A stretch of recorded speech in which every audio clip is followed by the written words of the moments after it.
most anticipated movie, Batman v Superman, coming out next week, I decided to review the previous entry in the DC Extended Universe and my favorite Superman movie, Man of Steel. Now, the Superman movies, 2 of them have been good. Superman 1, Superman 2, and the rest are garbage. Christopher Reeve did his best. Brandon Routh was there. Superman Return, they decided to reboot Superman with Superman Returns. It's kind of like a loose continuation of Superman 1 and 2, and Superman didn't punch anybody in that movie, so they're like, okay, we can't do that.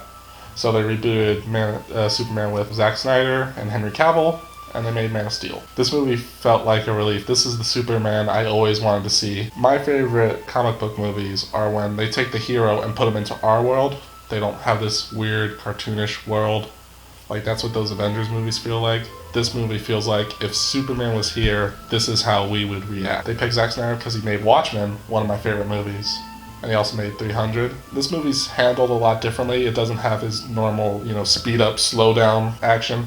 It feels very real, like you feel in the action. This movie's more of like an alien invasion movie than like a straight comic book movie, and that's what I loved. It doesn't really care about the universe building and all that, like those Marvel Cinematic Universe movies, and takes itself more seriously. There's not a joke cracking every 2 minutes, but this movie has plenty of humor. People always complain that Man of Steel's really grim and dark, and I want my favorite characters to be taken seriously.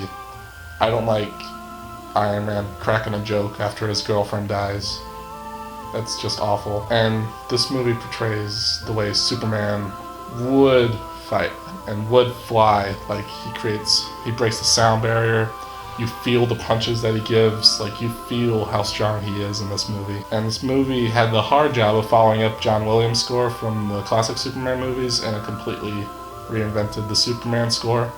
Like, I think they did a great job. This movie feels like, yeah, Superman is here, and this is the foundation that we're building this on, which I love. Like, most Marvel movies are fine, but they don't take itself too seriously. I'd rather characters like Superman, Batman don't crack jokes every so often to break the tension of the movie. And Henry Cavill really proves himself in the role of Superman. Christopher Reeve is a hard act to follow, but this is a completely different version of Superman. This one is more troubled, it's more tortured by being an alien on this world and having the powers of God but trying to be human, and that's what I love. You can always come up with the Jesus parallels between Superman and Jesus. What I love about this movie is that Superman is young, he's untested, he barely used his powers ever. He only did it in extreme circumstances. He was always avoiding the fight. In this movie, he has to own up to being a hero and fight for the people of Earth, the people of his home. There are some things I don't like. They do the thing from Batman Begins where they take the origin story and take flashes of it and put it throughout the story. I'd rather just put the origin at the beginning and just, do a flat plot. Like, it worked in Batman Begins, but that was because we hadn't really seen Batman's origin on screen before, and with Superman we've seen it in Superman 1, so it doesn't matter. And I don't like the death of Superman's Earth dad, Pa Kent. I think it's mishandled completely. The way I like it is when Pa Kent has a heart attack and Superman, despite all his amazing powers, can't save him. It really helps Superman grow as a character. In this one, he just does it so he doesn't expose his real identity, which is valid, but I think it could have been handled a lot better, written a little differently, and it would have been made the movie even better. And another thing I don't like is that they really desaturate the colors. Like, you can really tell they toned down the Superman suit because you can't have a guy flying around in a bright blue suit in 2016. The villain's great. General Zod, Michael Shannon, he does really well in the role of a person who wants to fight for his people, give them a new home.